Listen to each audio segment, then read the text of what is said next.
Bihar public service commission સામે 70મી બીપીએસસી પરીક્ષાના પુનઃ પરીક્ષણની માંગ સાથે ઉમેદવારોનો વિરોધ. તાજેતરના વિકાસમાં બિહાર પબ્લિક સર્વિસ કમિશનના ઉમેદવારો 70મી બીપીએસસી સંયુક્ત સ્પર્ધાત્મક પરીક્ષાના પુનઃ પરીક્ષણની માંગ સાથે રસ્તા પર ઉતર્યા છે. છેલ્લા કેટલાક દિવસોમાં વિરોધો તીવ્ર બન્યા છે.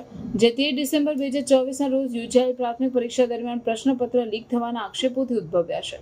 વિરોધકારીઓનો આક્ષેપ છે કે 70મી બીપીએસસી સીસીઈ માટેનું પ્રશ્નપત્ર કેટલીક કેન્દ્રો પર પરીક્ષા શરૂ થવા પહેલા લીક થયું હતું. આ કારણે ઉમેદવારોમાં વ્યાપક અસંતોષ ફેલાયો છે, જેમને લાગે છે કે પરીક્ષા પ્રક્રિયાની અખંડિતતા સાથે સમાધાન કરવામાં આવ્યું છે. તેઓ સંપૂર્ણ પરીક્ષાને રદ કરવાની ન્યાયસંગત અને પારદર્શક પ્રક્રિયા સુનિશ્ચિત કરવા માટે પુનઃ પરીક્ષણની માંગ કરી રહ્યા છે.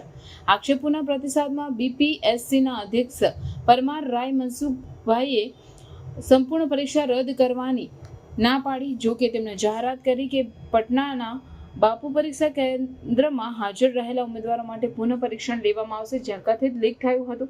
પુનઃ પરીક્ષણ 4 જાન્યુઆરી 2025 માટે નિર્ધારિત છે. આ વિરોધોમાં ઉમેદવારોની નોંધપાત્ર ભાગીદારી જોવા મળી છે, જેમણે બીપીએસસી કચેરી નજીક ભેગા થઈને ટ્રાફિકમાં વિક્ષેપ પેદા કર્યો અને ન્યાયની માંગ કરી. 24 ડિસેમ્બર 2024ના રોજ પોલીસે વિરોધકારીઓને વિખેરવા માટે બેરિકેડ તોડ્યા પછી અને વિસ્તાર ખાલી કરવા માટેના પાડ્યા પછી હળવી બળ પ્રયોગ, જેમાં લાઠીચાર્જનો સમાવેશ થાય છે, નો ઉપયોગ કર્યો. પોલીસે વિરોધકારીઓને કોઈ સજા ઈજા ન થવાનો ઇનકાર કર્યો. જો કે કેટલાક ઉમેદવારોનો દાવો છે કે તેમનો વિરોધ છે.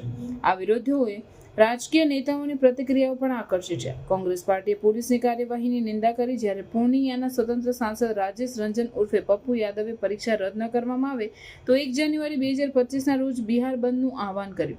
આ ઓનગોઈંગ ચર્ચામાં રાજકીય પરિણામ ઉમેર્યું છે, જેમાં વિવિધ હિસ્સેદારો તેમની ચિંતાઓ વ્યક્ત કરી રહ્યા છે. આ વિરોધો અને કમિશનનો પ્રતિસાદ બીપીએસસીની વિશ્વસનીયતા અને ઉમેદવારોના ભવિષ્ય માટે મહત્વપૂર્ણ પ્રભાવ પેદા કરશે.